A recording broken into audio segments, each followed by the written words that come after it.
Farawın ýaşaýjylary Ahal welaýatyna paýta ýygmaga uğradylýar. Resmi medpugat ýurdun paýta plan borçnamasynyň üstünlükli berjäy edilendigini habar berýän wagty, hemde ýurtda welaýatlaryň arasyna pandemiýa sebäpli girdilen hereket çäklendirmeleri saklanyp galýan mahaly häkimetler Lewawyň Faraw etrawynyň ýaşaýjylaryny ýygym üçin Ahal welaýatynyň gowuçy meýdanlaryna çekýär. Bu barada Azatlyk radiosynyň habarçysy 6-njy noýabrda habar berdi. Onuň maglumatlaryna görä paýta ýygmak üçin büdjet işgärleri öz ornuny hakyna tutma adamy bermeli. Kärenneçi daýhanlaryň bolsa ýygyma özleri gatnaşmaly. Farabda büdjet işgärleri öz ornuny ýygym çugratmaly. Kärenneçi daýhanlaryň özleri gitmeli. Olar Ahal welaýatyna paýta ýygma gatnaşmaly edildiler diýip habarçy habar berdi. Faraply ýaşaýjylaryň Ahal welaýatyna ýygyma çekilmegi etrawyň özüne paýta ýygmak işleriniň tamamlanmagynyň ýa-da gawat gelýär. 29-njy oktýabrda Azatlyk radiosynyň habarçysy noýabrdan başlap Faraw etrawynyň gowuçy meýdanlaryna ýygmy işleriniň tamamlanýanyny, 31-nji oktýabrdan soň Lewaply daýhanlaryň ýetişdiren paýta hasylyny ambarhanalaryň kabul etmejekdigini habar berdi. Paýtalardyň kombaýny bilen ýygylar we döwlet haýyryna geçiriler. Kärenneçilere diňe 1-nji noýabr içinde tapşyran paýta hasyly üçin töleg tölenjektigi barada maglumatlar bar diýip Lewaply kärenneçileriň biri habarçymyza gurrun berdi. Ahal welaýatyna ýygyma çekilýän raýatlaryň hataryna Lewawyň oba hyzmat önümçilik birleşikleriniň işgärleri hem bar. Büdjet işgärleri we daýhanlar şeýlede etraplaryň oba hyzmat işgärleri Ahal welaýatynyň Göktöpe, Saraw, Tejen, Altynasır, Kaka we Baba daýhan etraplarynyň gowuçy meýdanlaryna ýygyma çekilýär diýip Azatlyk radiosynyň habarçysy aýtdy. Häkimetleriň Lewaply ýaşaýjylary Ahala ýygyma çekmek işleri ýurtda welaýatlaryň arasyna hereket çäklendirmeleriniň güýçlendirilýän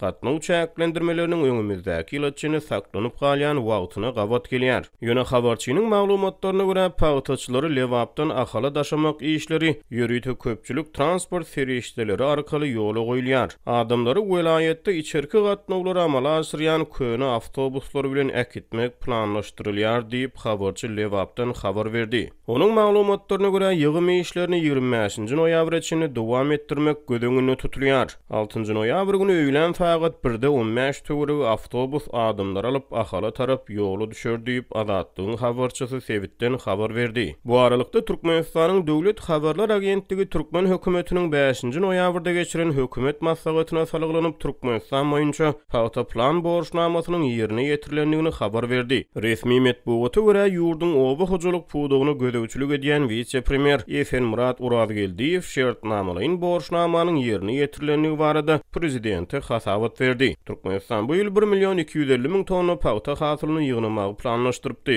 Adam hukuklaryny goraýjy halkara guramalar Türkmenistanyň paýta önümçiligine mejburi zähmetden peýdalanylmagyny tankyd edýärler.